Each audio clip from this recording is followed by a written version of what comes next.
नमस्कार, विशाल शिंगवी अहमदनगर संदीप. आज मला एक मागच्या व्हिडिओला कमेंट आला होता का मेन्स साठी काहीतरी दाखवा, जे मेन्स रिंग आहे, ब्रेसलेट्स आहे, त्याच्यानंतर चेन्स आहेत. तर त्या हिशोबाने आपण एक कॉम्बो जे आहे, एक चेन, एक ब्रेसलेट आणि एक अंगठी, ते 30 ग्राम मध्ये, 50 ग्राम मध्ये आणि 70 ग्राम मध्ये, ते कशा पद्धतीने बसले असते त्याच्यावरती आपण एक व्हिडिओ बघू. तर 30 ग्राम मध्ये जे आहे त्यातली एक चेन येईल, अंगठी येईल. याचे डिझाईन भरपूर आहेत, मी एक रफली दाखवते फक्त. तर चेन्स, अंगठी आणि ब्रेसलेट असं 30 ग्रामचं कॅल्क्युलेशन 6.9% मेकिंग चार्जेस ऍड करून 2,25,000 पर्यंत बसतं अप्रॉक्सिमेटली. तर ते 50 ग्रामचं. तर 50 ग्राम मध्ये सेम तसंच एक चेन, अंगठी आणि ब्रेसलेट, तर त्याच्यात तुम्हाला 6.9% ऍड करून 3,75,000 पर्यंत जाईल. हे 70 ग्रामचं, याच्यात 100 ग्राम, 150 ग्राम पूर्ण एक कॉम्बो येईल. तर 70 ग्रामचा जो आहे तो 6.9% मेकिंग चार्जेस चेन वरती, ब्रासलेट वरती आणि अंगठीवर.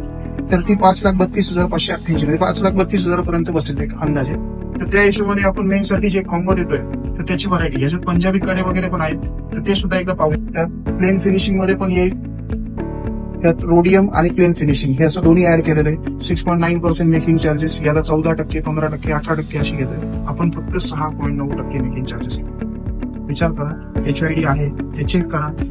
परचेस करायच्या अगोदर एकदा व्हिजिट द्या किंवा एक कॉल करा आणि ज्वेलरी कशी परचेस करायची याचं फक्त नॉलेज घ्या. जे काही कळत नसेल किंवा कशात काही अडचणी येत असेल ते विचारा, त्याच्यात तुम्हाला सोल्युशन 100% मिळणार. थँक्यू.